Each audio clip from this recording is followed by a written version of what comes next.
What's going on, guys? Welcome back to my channel. Today's video is another episode of the Never Seen It series. This is where I give you my thoughts and opinions about movies I've never seen before in my entire life.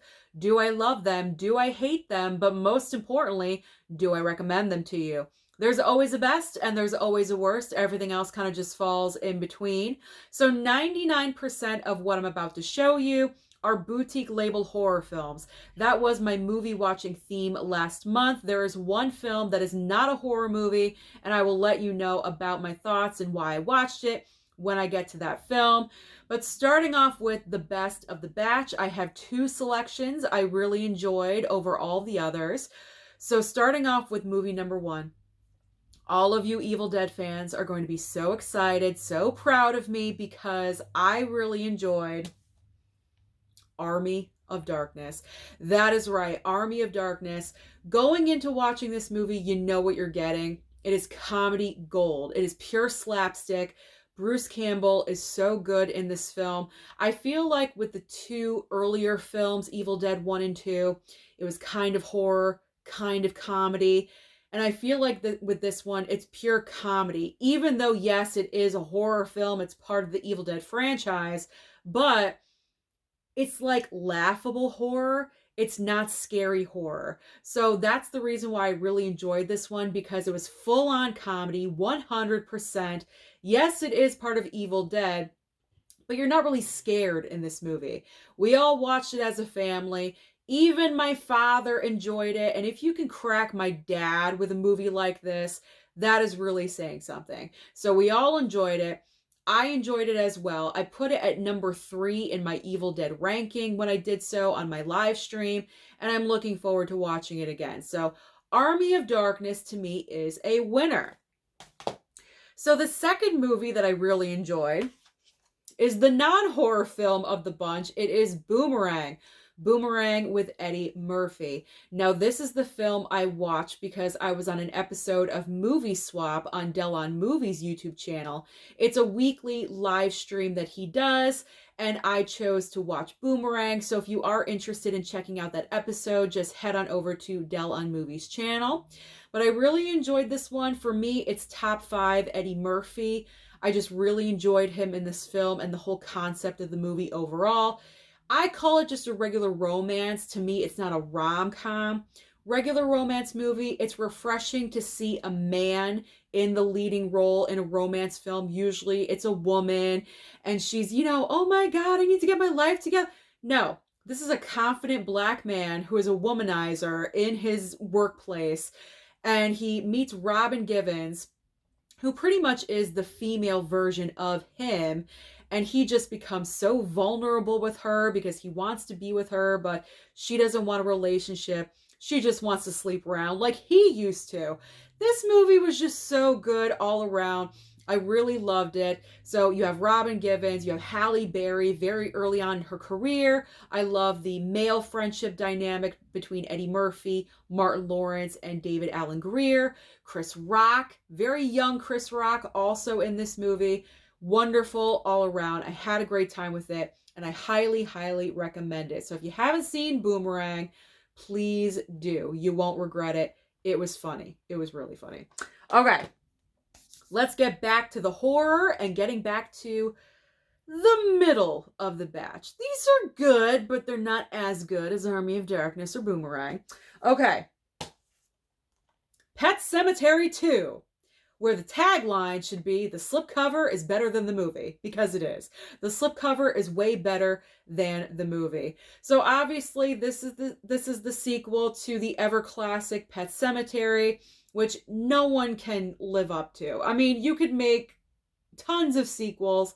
They will never be as good as the original Pet Sematary. I was confused in this movie. I mean, not like really confused, but I just had a question. I was questioning why the characters were doing what they were doing, because Edward Furlong is like the main character in this movie. Anthony Edwards is his dad. I guess they moved to a brand new town because his mom passed away, and they're like moving to get away from it all. So there's like bullies in the town and everything. So you have that element.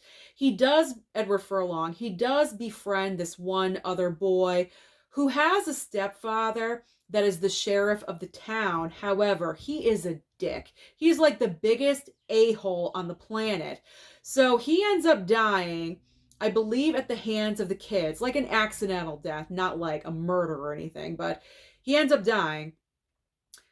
But because he's such a dick, why are you putting him in the pet cemetery to have him come back again? That's what I did not understand, because wouldn't you be rejoicing that he's dead? Happy even because he's such an a-hole? At least I would be. So that was what was confusing for me. I didn't find that consistent. That wasn't realistic to me, because kids nowadays would be like, yes, he's dead. Let's go get a Slurpee at 7-Eleven. Like, I don't know. It just didn't really work for me. And yeah, the slipcover is better than the movie. I mean, I'll watch it again, but it was just so-so. It was so-so. Okay, another great slipcover, but the movie lives up to the slipcover. It is Drag Me to Hell, another twisted Sam Raimi film. So my recommendation to you is, if you've never seen Drag Me to Hell before, have a barf bag beside you, because you might need it. This movie's gross. This movie is so gross. You have this old gypsy that places a curse on our leading character, and the entire film, she's trying to figure out how to get this curse removed, get it away from her. Justin Long is her boyfriend, and he really doesn't believe anything that's going on at first, but then he starts believing her, and it turns into this whole entire situation.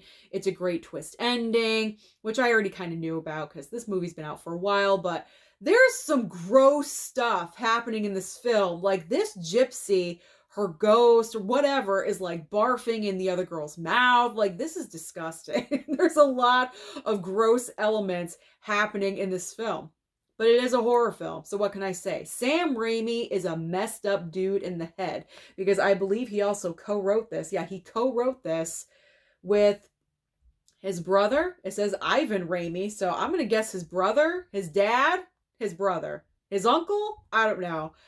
But the Raimi family, they're twisted. They are twisted, but it was a great movie. Mom and I both enjoyed it. So I do recommend Drag Me to Hell.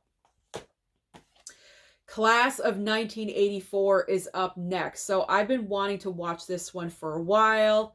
It was finally time. I wasn't ready. I was not ready for the ending, the third act of this film. Okay, so when it comes to 80s films, I enjoy 80s films. I grew up in the 80s, so the 80s are my jam. It's my thing. So I put this movie in. It's got the tone, the vibe, the clothing. It takes place in a high school. So yes, I'm all about like high school 80s films. But I know it's not a real horror movie. But what happens in this film gets progressively horrific as the movie goes on. And the climax of the third act is like pretty insane. So what happens is, you have our lead character here, who is a brand new teacher at this high school. And this high school is known for having gangs kind of running all over the place that really don't want to go to high school. They're doing their own thing. We know what that is. We've all encountered that. And he's just trying to do good as the brand new teacher. Well, this certain gang of kids, there's like 5 of them, they will not let up on this teacher. They are just harassing him left, right, and sideways. He's trying to protect the other students. He's a music teacher, band teacher. So he's trying to protect the nerds, let's be honest, from, being sacrificial lambs to the gang here. So he's trying to protect the nerds all the time. The gang is getting more and more upset with this teacher. Where in the third act of the movie, the gang takes it out on his pregnant wife. And I was so shocked. I was shocked with what happened. Like, I didn't see it coming. I probably should have, but I didn't see it coming. So if you are sensitive to attacks on females, that's the way I'm going to place it, don't watch this movie. It's not like graphic or anything, but it's pretty messed up. It is a pretty messed up situation. Like, I was not expecting it at all. And I mean, it wraps up nicely with him, getting his revenge against all these gang members. But it was like, whoa, that came out of nowhere. Shocking. Was not expecting that. So Class of 1984, You might want some liquor to go with this, to get through it. I don't know. I felt like I needed a drink after I watched it. So what does that say? And I don't drink. I don't. But I would with that one. Upon a rewatch, give me something. All right. Next movie. We got Uncle Sam with the nice lenticular 4K slipcover from Blue Underground. So initially I was going to save this for July 4th, but I said to myself, Susan, life is short. What are you doing? Watch this movie right now. Because I've been wanting to for a while. I love the slipcover. It's amazing. Look at that. All right, so plot line of this movie is pretty simple. You have a young boy who idolizes his Uncle Sam, pun intended, his Uncle Sam, who is killed in battle, but he's actually turned into a zombie. So he is brought home. The casket is in the little kid's house. And unbeknownst to him, Uncle Sam is that zombie inside of that casket. Sam breaks out and kind of like causes chaos and havoc during the 4th of July celebrations in town. That's what's going on in this movie. I had a great time with it. I thought it was great. My only complaint about this film is that I wanted more zombie action in the beginning. It feels like we didn't really get into some serious horrific circumstances until like mid-end, like ending, you know? I wanted things to happen earlier and quicker. But it's a good movie. I mean, it's cheesy goodness. It's Velveeta. I was happy with it. How long is this movie anyway? It is... I can't even find it. Whenever I want to find the time, I can never find the runtime. It's like 90 minutes, I think. 89 minutes. It's 89 minutes, and it felt a little bit longer because the action wasn't starting right away. But it's fun. I recommend it just for the slip. Let's be honest. That's a great looking slip.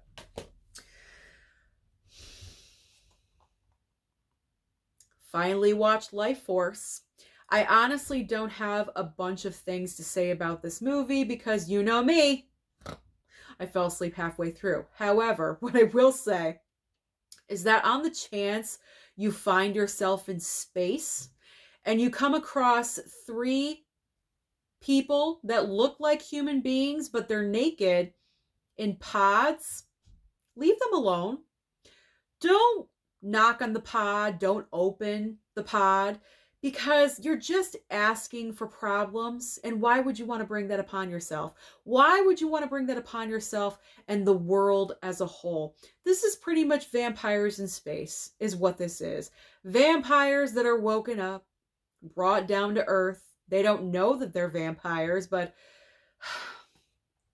if you don't know what you're doing, don't bother with it. Leave them alone, naked in their pods, because that's where they belong. Idiots. Not recommended for everyone. I'm sure very specific tastes. It wasn't really my cup of tea. I will watch it again, obviously, because I did go into somewhat of a sleep state during it, but I doubt the rewatch is going to improve my experience. Moving on to Vinegar Syndrome. I watched 2 Vinegar Syndromes. Loved Dead Heat. This was fun. This was a lot of fun and also a great 4K transfer. So you have our 2 cops here. You have Joe Piscopo holding a pair of underwear, and also I believe his name is Treat Williams on the back. So they are cop partners. Yeah, Treat Williams. And they are stopping a jewelry heist from happening in the very beginning of the movie. At least they're trying to, because what they come to realize is that more zombies. There's zombies. They cannot kill these thieves. And so now they're researching and digging into, well, where do these zombies come from? How are they existing? This is what the whole movie is about. And I had a great time with this one. I highly recommend Dead Heat from Vinegar Syndrome because it was just a lot of fun. Joe Piscopo with the underwear here. He's like the comedic relief. He's the funny one of the 2. And it was just a great time. We had fun with it. It's just fun. Pick it up. Great slipcover on that one too. All right. The other Vinegar Syndrome is Hitcher in the Dark. Now here's the thing. So I would normally have put this into the worst of the batch. However, I thought there was another movie that deserved that title this time around. So Hitcher is not the worst, but it's down there. It's not that great. It is so cheesy. This movie is bad. It is just so cheesy and so bad. First of all, why is it called Hitcher in the Dark? The hitchhikers that the guy in the oh my god, I can't even think of in the motorhome. There we go. The guy in the motorhome that's picking girls up, it never happens in the dark. It's always in the daytime. So even the title of the movie makes no sense at all whatsoever. So our lead character, the blonde, of course, that's vulnerable, that gets picked up by the Hitcher, whatever his name is, I don't even know. Who's the Hitcher? I don't know. Our main girl here that gets picked up, she's actually from Melrose Place. This was probably her first movie. It's crap. So this was probably her first movie that she ever did. He picks her up and decides to not kill her right away, but gonna keep her around because she slightly, I guess, resembles his mother. Hello, mommy issues, Norman Bates 2.0, whatever we're doing here. He is like crazy obsessed with his mother. He's keeping this chick around. She's handcuffed in the motorhome. This movie is ridiculous, and there's way too much slapping going on. I felt like there were moments in the movie where the director didn't know what to do, so he just said, slap her in the face, slap him in the face, slap her in the face, over and over and over again. Because when I tell you, they slapped each other across the face minimum of 10 times, I'm not kidding. I'm not kidding. You don't need this. You don't need it. You don't need it. It is ridiculous. It is so ridiculous. But is it ridiculous good or ridiculous bad? That's the question. All right. Next up on my list, we have He Knows You're Alone. This one was fun. I had a really good time with this one. This is the movie where we have good old Tom Hanks right in the middle here. Apparently, this was his first movie. He's not really in there for a lot of screen time. He kind of shows up randomly in the middle of the film. He has a couple of scenes, and then we just never see him again. I don't know what happened to him. It's never really addressed or explained. I guess we didn't need it to. But in this film, the main point is this killer is going after brides, I guess. Brides, they're, about to get married. So he's stalking this one girl. But the thing is, halfway through the film, I notice he just starts killing other people. And I'm like, well, wait, isn't his thing killing brides? Why is he killing this random shop owner? That's not your MO. So I was getting confused, if you know what I'm saying. I was getting confused because I thought you only wanted brides, but now you're just slaughtering anyone and everyone. Like, it wasn't consistent, is what I'm saying. So that was a little confusing. You just write it off. By the end of this film, I was getting so annoyed with our final girl, I guess, because she was just tripping and falling and all of the horror tropes. Like every second. It was so annoying and ridiculous at the same time. So He Knows You're Alone is entertaining, but you might be a little frustrated by the very end. And the ending, like the very last scene, it was like, oh really? That's cute. Not even kidding. All right, we've got Tales from the Crypt, Demon Knight. I didn't really dig this one. I tried watching it twice because the first time fell asleep, victim of lack of sleep. So I popped in it again a couple of nights later. I wasn't really enjoying it. I don't know. I'm just going to put it away for now and I'll get back to it because I feel like maybe it's the mood that I was in, because I know there's some people out there that really enjoy this one. But I want to know the reason why. So I'm going to put it away for now, and I will cycle back to it when I'm in a better frame of mind. I gotta be in the mood to watch this one. That may sound weird, but I want to give it an honest chance. Okay. The Autopsy of Jane Doe. This one was crazy. Oh my God. So you have dead body over here. First of all, movie opens with like, I believe a house full of dead bodies, and then she is discovered in the basement of the home, if I'm remembering, under like a bunch of dirt and rubble. And it seems like she's a fresh body, but it's a very confusing situation. So she gets shipped off to the mortuary where you have this father and son coroner team, and obviously they have to, figure out what happened, what was the cause of death.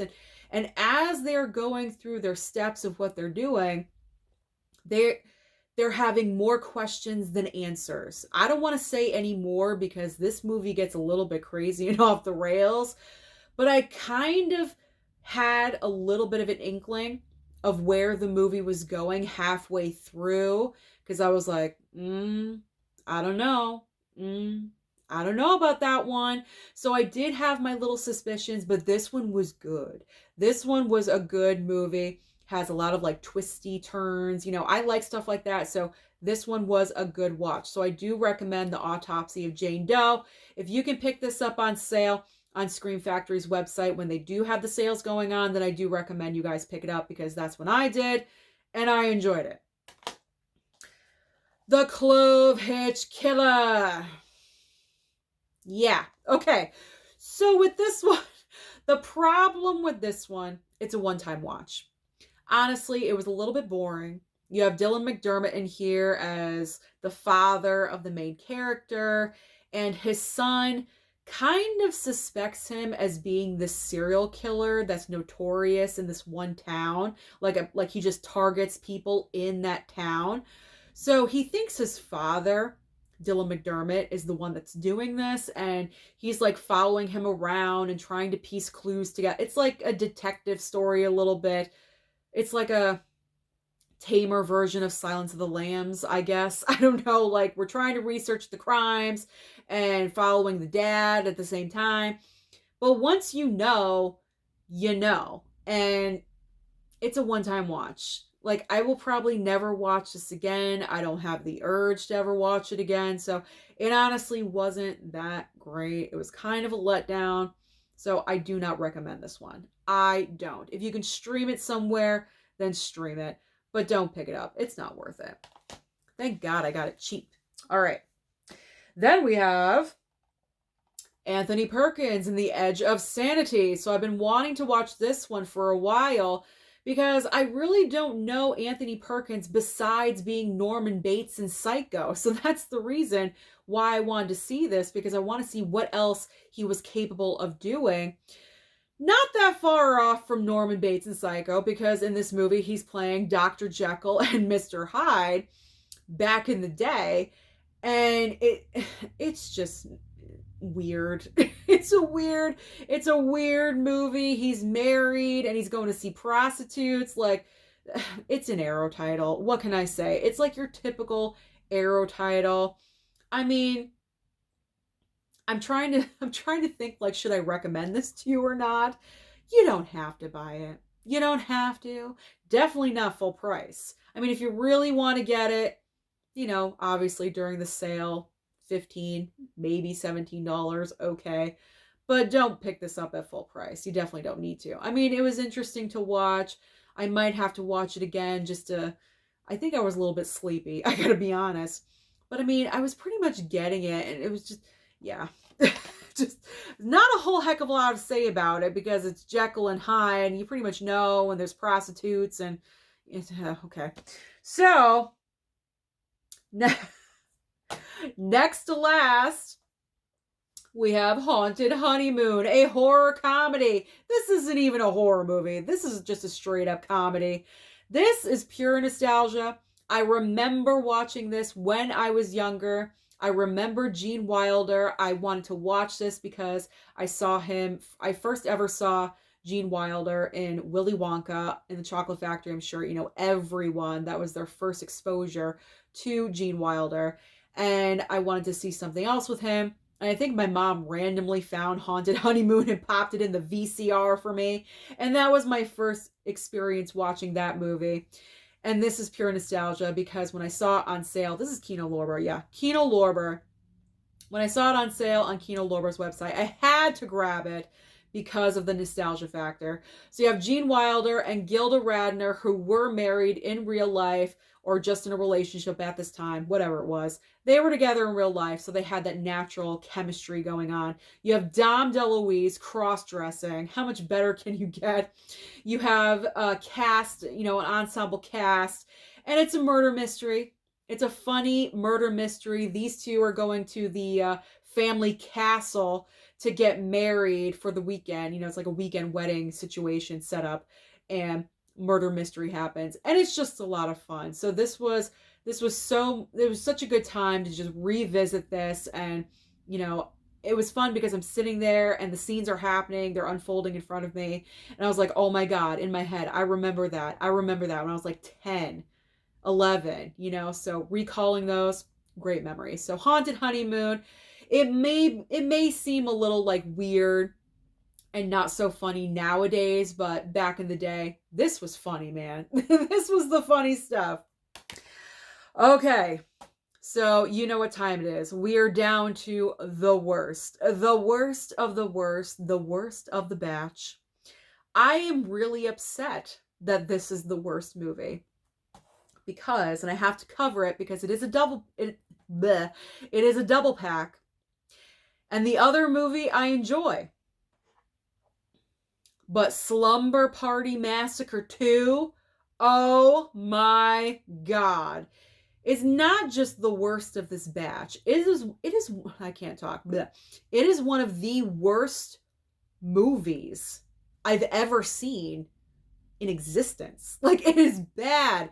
It is so bad. So what makes this movie so horrible? All right, really quickly. So in the original Slumber Party Massacre, you have the house with all the girls that are being attacked. Then you have the next door neighbor. So you have the girl that went to high school with all the other girls that are getting slaughtered. And then you have her little sister. So this sequel, where you have like our main character here. Where is she? There she is. There's our main character. There's our final girl in this movie.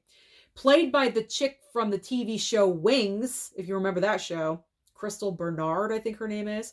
All right, so she plays the character of the little sister from the first Slumber Party Massacre. So that's where the movies are intertwined.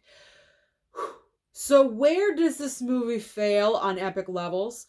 First of all, it's boring as hell because nothing is really going on for the first half of the movie. No kills, no nothing. All you have is Crystal Bernard here, the little sister, main character, final girl, having these nightmares over and over of this guy playing a guitar. The only thing horrific about that is how horrible the song is. Okay, like, that's it. There's nothing else really scary happening. Then we get to the location of where all of the chaos is going to occur. And I'm like, okay, I'm getting ready. Something's going to happen. When I tell you that really all that happens, you have this guy. First of all, is he supposed to be the killer from the original movie? Because how is that possible? Because he was killed at the very end of the first movie. Spoiler alert, but it's like decades old. Like, how is that possible? He like lost both of his hands. Like, what is happening? Is he just a figment of her imagination? I don't even know what's going on in this film. That is so frustrating. But what is more frustrating is that this dude, you see him? Look how cheesy he is. This dude shows up with his guitar, playing this guitar, like, going like this, acting like he's like the cat's meow. I know I'm using a weird phrase, but it's just the weirdest thing I've ever seen. And that's what's scaring her. And that's what she's running away from. That.